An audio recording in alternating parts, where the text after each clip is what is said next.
చాలా గొప్పగా ఉంటుంది. సీతమ్మ రాముడు అనబడేటటువంటి హారంలోని అటు ఇటు ఉన్న పేటల్ని కలిపేటటువంటి ఆ నాయకం పూస, ఆ మణి హనుమ. ఆయన శ్రీరామాయణానికి అంతటికీ కూడా గొప్ప తేజస్సుని, రామాయణానికి అంతటికీ కూడా అంతటి ప్రకాశాన్ని తీసుకొచ్చినటువంటి మహాపురుషుడు.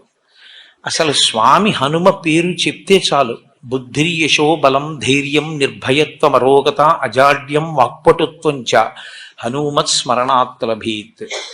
హనుమని స్మరించినంత మాత్రం చేత, హనుమకి నమస్కరించి హనుమని సేవించినంత మాత్రం చేత హనుమ యొక్క గొప్పతనం ఎక్కడుందంటే అజాడ్యం. ఆయనని సేవించినటువంటి వారికి జాడ్యము పోతుంది. జాడ్యము అంటే జడత్వము. జడత్వము అన్న మాటకు అర్థం ఏమిటంటే స్పందన శక్తిని కోల్పోవడం.